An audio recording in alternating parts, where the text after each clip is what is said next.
What do you think happens when we inject vaccines that contain animal DNA, animal genetic matter, and animal cells, and other animal chemicals? Well, we know that vaccines contain substrates from all these animals that I put up here. This is also not controversial at all. For instance, this Cocker Spaniel is really cute, and you might want to have a Cocker Spaniel as a pet, but you should also know that tumorigenic Cocker Spaniel kidney cells are used to propagate vaccines, and that some of those cells do end up in the vaccine media, but we're told not to worry about it because they're only slightly tumorigenic. And that's the flu vaccines. We know that there is human material, fetal material in vaccines.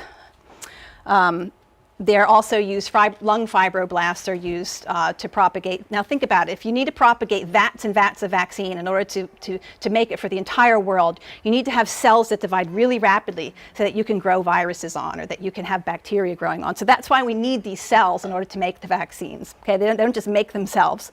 So this chick is also really cute, but it's not really cute necessarily when it's injected into you, and we know that it's a very common substrate for vaccine production. This one here I find rather disturbing.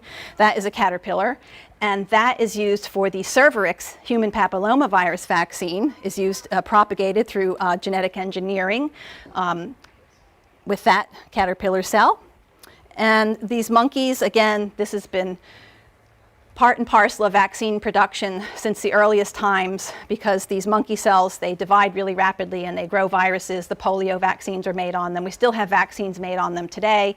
There have been lots of problems with these monkey kidney cells. Some of them have been worked out, but we don't, if you don't know what can grow inside of an animal cell, you can't necessarily test for it. And even if you look on the vaccine package inserts, you'll see Vero cells listed, and that comes from monkey, and that's a monkey kidney cell. We know that there's cow blood, cow serum, albumin in vaccines, and that they also boil the hides for the gelatin that's in the vaccines as well. These little piggies here, their stomachs are used to get clumps of cells to break apart so that you can plate them out in a petri dish and grow vaccine on it.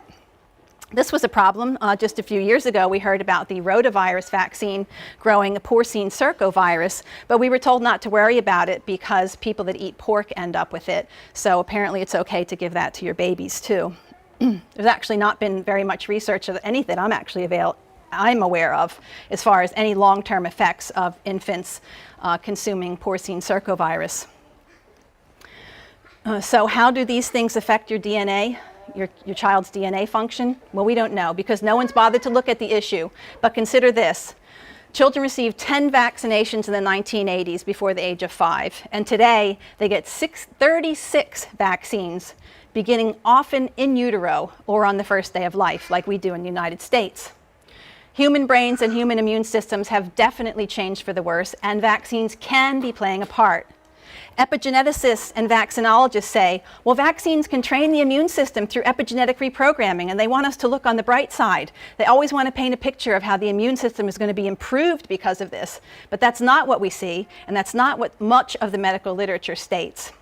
Even if vaccines can prevent some infections, considering what's in them, there's no way they can improve overall health. And now they want to give vaccines to pregnant women, which in addition to these animal cells and associated genetic material, also have aluminium in them. And you can see here Dr. Paul Offit, and he's the doctor that I mentioned in the beginning, who says that infants can tolerate 100,000 vaccines at once, theoretically, although there's never been any animal model for that. That's his theory. Well, in the context of medical literature, it's astonishing that one of the most well-published vaccine proponents, Paul Offit, and he's a key opinion person who's the go-to soundbite for the American pro-vaccine movement, that he could publish this on his website. He educates doctors worldwide on vaccination. And on his website, from the Children's Hospital at the University of Pennsylvania, the Vaccine Education Center, in April of 2013, you could have gone on there and read about your concerns about aluminium in pregnancy, and you could have been totally set at ease by seeing what this website had to say, because this quote was on his website, and it said, "Aluminium is considered to be an essential metal with quantities fluctuating naturally during normal cellular activity. It is found in all tissues and also believed to play an important role in the development of a healthy fetus." Well, I PDF'd that web page in April 2013, and I sent it with a link to one of the world's most knowledgeable aluminium experts, who's usually very diplomatic and polite. And he wrote me back stating something not very flattering about Dr. Paul Offit, which I won't repeat here. But wouldn't you think that a man who considers himself highly educated would have read this following quote that was published in 2011? Dr. Kawahara published a very important article that needs to be read by anybody who has concerns about aluminium. And amongst other things in that article, in the very beginning, he says, whilst being environmentally abundant, aluminium is not essential for life. On the contrary, aluminium is a widely recognized neurotoxin that inhibits more than 200 biologically important functions and causes various adverse effects in plants, animals, and humans.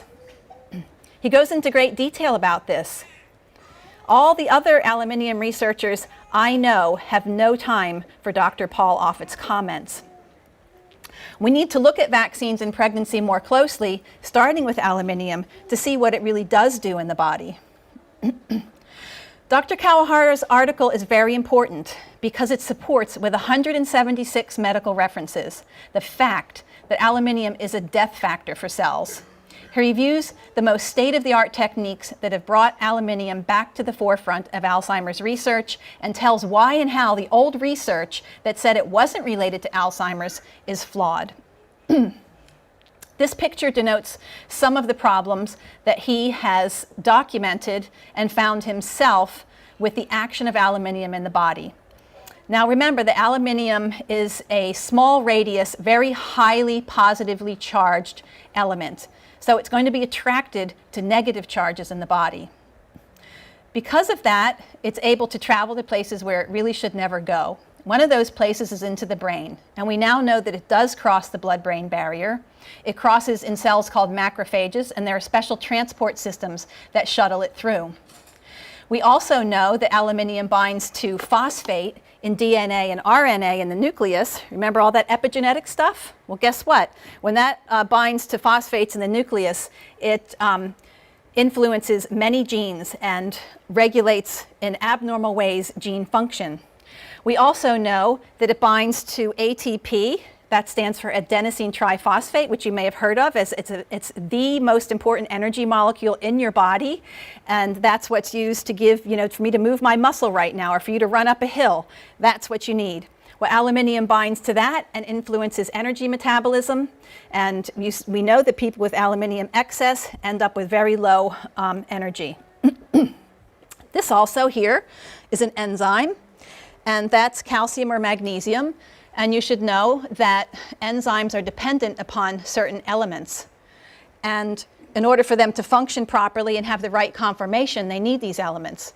Well, because aluminium is such a highly negatively charged particle, it actually has more of an affinity for those enzymes than the normal elements that are supposed to be working with it. So it comes in, pops calcium and magnesium right off and takes over and essentially inhibits those enzymes. Without enzymes, your metabolism really can't work very well. In addition to making those enzymes useless, the fact that it's now bound onto them keeps it in the body longer. So this makes the half-life of aluminium even longer. Over here, we see, this is an example of a protein. And we know that proteins are supposed to, for the most part, be separate, doing their jobs. And when the aluminium comes along, it cross-links them. It essentially works as a tanning agent because it coagulates proteins in this way. And it causes conformational change. And having the right shape in a protein is really important because the shape often determines its function. So those conformational changes can actually inhibit the degradation of those proteins by their particular proteases. So you can't actually even use them the way your body wants to use them. So aluminium is a huge deal when it comes to proper cell function. So if we go back here, let me just remind you that it's important in the development of a healthy fetus, and quantities fluctuate naturally during normal cellular activity. We really have to scrutinize that. The other thing aluminium does is it damages cell membranes. Remember, oh, I'm going to show you another picture in a minute. Sorry, I got ahead of myself. So this is a cell membrane, a representation of it. Phospholipids here. The lipids are in the middle and the phosphos are on the outside. And in the presence of iron, some of these lipid membranes can be damaged. And that's why we have our own antioxidant system. But in the presence of aluminium, these pro-oxidant reactions will happen more. So it's called peroxidation. So it's basically like hydrogen peroxide, which actually can be very toxic to cells. So when aluminium comes in with this iron, it will catalyze using certain enzymes and cause problems in that membrane. And remember what I showed you earlier, that the cell membranes and the environment and what's happening in those membranes has everything to do with how genes function and how the cell functions and how cells talk to each other and whether they grow or whether they die or differentiate and turn into different cells, or whether they turn into cancer. Have a look at this schematic of a cell membrane, which is actually more realistic appearing than the one you saw before. And consider that each of your cells has around 100,000 switches, which have what are called receptors and effectors, meaning it has a signal comes in and then it has an action, okay? Now, that opens and closes to various substances on the outside, and it transmits signals to the inside, telling the nucleus what to do. Then consider the fact that after aluminium exposure, the membranes and the myelin, which is very important for nerve function, become stiff and dysfunctional.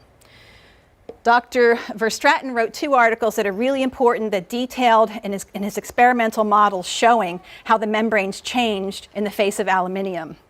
And Dr. Kawahara listed several pages of the biological processes that are significantly altered during low levels of aluminium.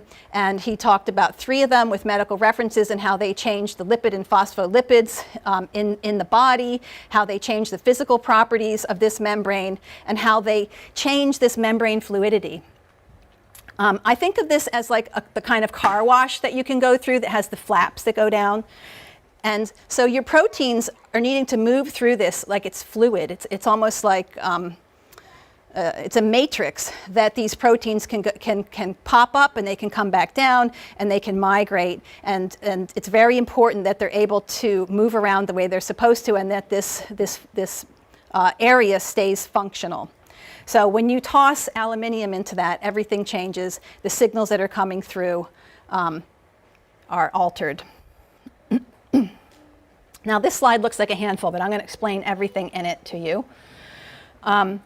Okay, because, well, never mind because. I'm going to explain this slide in detail. So this DAMPS stands for damage-associated molecular patterns. And these are basically things that your cells recognize as alarm signals. And in response to that, they secrete chemicals called cytokines, which recruit other cells which come and clean up the mess and deal with it, okay? And in that process can be very inflammatory. And then the anti-inflammatory side comes down and dampens it down. This is called pathogen-associated molecular patterns, but that's not what I'm going to talk about right now. The aluminium comes in, causes cell damage, secretes all the insides of cells which alert the immune system and bring those substances that it encountered, including the aluminium and the stuff that leaked out of cells, and brings it to what's called an antigen-presenting cell. That antigen-presenting cell then starts to secrete its own cytokines and will call in T cells. These T cells will then recruit other generations of cells to either inflame to clean up a mess, because sometimes inflammation is good. It actually helps clean up problems and kill bacteria and dead flesh and remove that dead flesh. And then you need the anti-inflammatory arm to come along and silence that. But what happens with aluminium is that this pro-inflammatory response, which is a Th17, gets set off. This one here, which is a T follicular helper cell system, gets set off. And this one here, the humoral immunity, which is the side that antibodies are secreted and can be associated with allergies, also gets set off. And this is very well documented and established in molecular biology that this Th2 system is skewed and biased after the exposure to aluminium. And it's actually the basis for why they use it in vaccines. So these infiltrating cells that come in here, these phagocytes here, they will come in and they will have an unlimited diet of aluminium. Now that's different than if you get a cut on your skin that can be dealt with and it's done and over with. These persistent particles continue to stimulate this process and set off an oxidative stress bonfire in the skin, in the system, and causes massive amounts of inflammation. These cells will eat until they die, and then they will release their various substances and continue that process.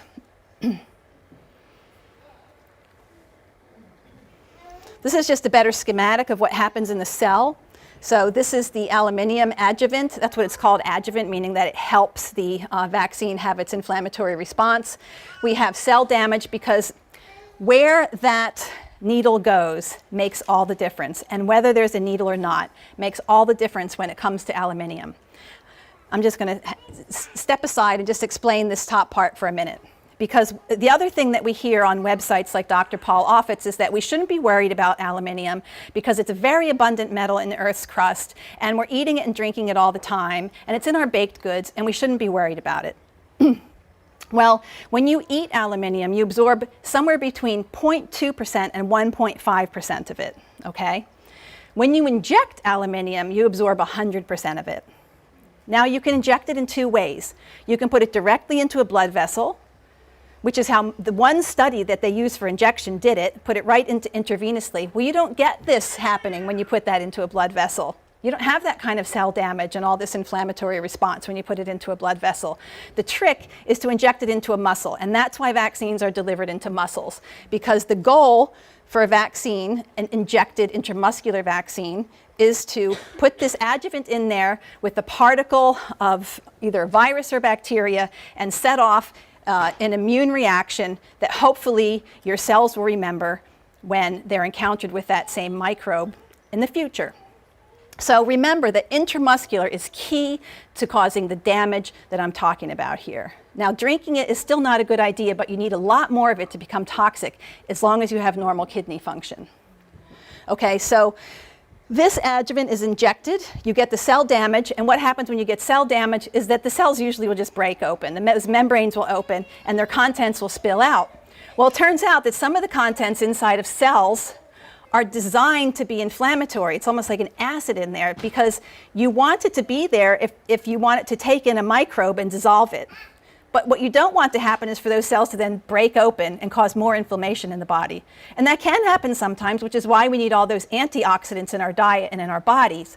But normally that shouldn't be going on and on and on. But what happens here is that the cell breaks open, ATP comes out, DNA comes out, uric acid comes out. These phagolysosomes break open and spill their contents, all highly inflammatory, okay? So then you're calling in more immune cells and more T helper cells to come in and deal with the problem. And they come in and they encounter more aluminum. And it's basically a vicious cycle that continues to go on until the body can finally get on top of it. And in some vaccines, it's actually worse than others. We're finding that in the Gardasil vaccine, this is a big problem, and that these dendritic cells that get activated, sometimes they don't shut off, and this inflammation continues. So the dose of the aluminium, the anti-inflammatory state that it's injected into, and where in the body it's injected is really important.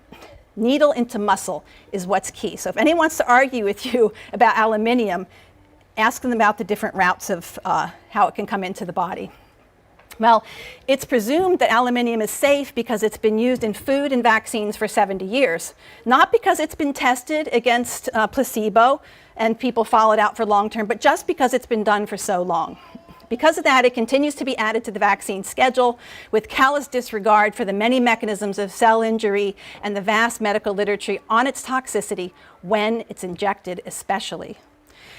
In America, we are giving our babies their first dose of aluminium during pregnancy, and then we're giving them the second one on day 1 of birth when they get 250 microgram shot. And then just like you do here, we start off with the 1200 microgram doses.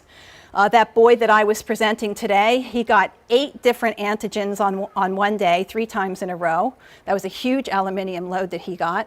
And by the time babies are 18 months old, they're getting around 4.9 grams 4,925 micrograms brought into their bodies. Well, there's one really important detail that's almost always left out of the discussion when it comes to aluminium, whether it's injection or ingestion, and that is, what is the kidney function of the person that has taken it in? Well, we know over history that when aluminium is in dialysis fluids, that those patients get really sick, their bones get sick, their brains don't function properly, and it's a big problem. You know, we worked really aggressively to get that aluminium out of the dialysis water before giving dialysis. It's that important if you don't have normal kidney function. Now, if you've got any degree of kidney dysfunction, chances are the aluminium is not going to be excreted as if you have 100% of kidney function. Well, who has low kidney function? It turns out that infants don't have the same percentage when you compare it using the same measurements as adults have. And that premature infants have really low kidney clearance. So, you know, to do these calculations and reassure parents that everything is fine because we've injected aluminium into one adult man intravenously and he got rid of it all, we can't reassure parents about injecting it into their newborns or their babies, because normal kidney function is about 90 mLs per minute per 1.73 meters squared. We have ways of measuring that, and that's just the standard consideration that greater than 90 is considered normal. Well, when a premature baby is born, it's around 20. And then we can see over here that as time goes on, the average, what we call glomerular filtration rate, or the clearance of substances through the kidney that need filtration, and a 2 to 8 day old average is only around 40. And that it ranges from 17 to 60, so some of them have actually really low clearance, and they never check to see what it is before injecting aluminium in these babies. And you can see that even up to 2 to 12 years, they say, it can only be on a low level, on the low range here, 89, but on average, up to 6 months, most kids don't have their kidney function up to speed. So we have to take this into consideration when doing these analyses, and you very rarely, actually I've never seen this taken into consideration with an aluminium analysis. There are very few of them out there that have actually injected real babies and looked to see what happened afterwards. But there is one that came out this year by Dr. Moses, and what she did was she injected 2-month-old human infants with 3 of the intramuscular, it was 1 injection, but 3 vaccines. And this is basically just according to the schedule for a total of 1,200 micrograms of aluminium per the usual infant schedule. Well, this amounts to about 545 micrograms per kilogram of baby weight. The conclusion of this study, after they measured the urine and blood aluminium levels for 12 hours after they injected it, was that they said that they were reassured to find that there was no significant post-vaccine rise in serum aluminium level after vaccination of preterm infants containing 1,200 micrograms in other literature, and that in their study, they found that there also was no rise in the blood levels and urine levels after injection. So I thought to myself, well, why would you be relieved by that?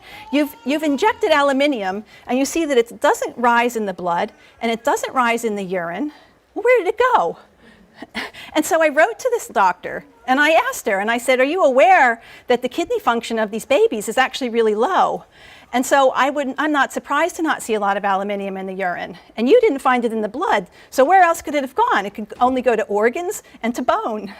And she wrote me back, and she said, quote, so we don't really know what happens to the aluminium at this point in time. As you said, more research is needed in this area.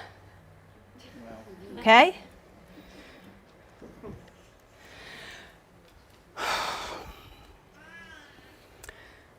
There's something called a minimal risk level that is a theoretical calculation that shouldn't be exceeded according to this theoretical calculation, because there could be neurotoxicity. And that's really the problem with aluminium, is that primarily the brain is very sensitive to it, and the nervous system is very sensitive to it. Well, this is a really interesting paper because they did these calculations, and if you go and you read the paper, you see that first off, the calculations were based on rodents that were eating aluminium And the other way they looked at it was that one injection study by Priest that I mentioned already, which looked at one man who got a very small, it was 0.7 micrograms, okay, that's nowhere near what a baby gets, intravenously, and they tagged it with a radio-labeled, it was radio-labeled aluminium so that they could trace it in his system over time and see where it went. And what they found was that they said it was great because all the aluminium disappeared from the blood after 2 days, and only about 15% of it was taken up into the body and not immediately excreted. But that the aluminium in his body was down to 4% after 1,178 days. So that's about 3 years. And they also used a form of aluminium that's not as toxic as the aluminum hydroxide and aluminum phosphate that's used in vaccines. They use aluminum citrate. His kidneys were also normal. So these are the measurements that they're using for their theoretical calculation: an intravenous dose in one man, a very low dose with normal kidneys, and rats eating aluminium. And based on that, they say that we shouldn't exceed a certain dose of aluminium every day. And then they look at their theoretical ingestion, both in breast milk, and there's low levels of aluminium in breast milk. There's low levels in formula. There's higher levels in vaccines. And so they looked at that and they saw, well, this is what we're calculating as the minimal risk line. And let's see if we add all this together, if it goes higher than that minimal risk line. And conveniently, we see that only spiked through a little bit right there. Well, one of the things with breast milk and formula is that the aluminum in substances that we eat has silicate on it. That's what's in the Earth's crust. It's totally different than this aluminum phosphate and this aluminum hydroxide that we're ingesting, okay?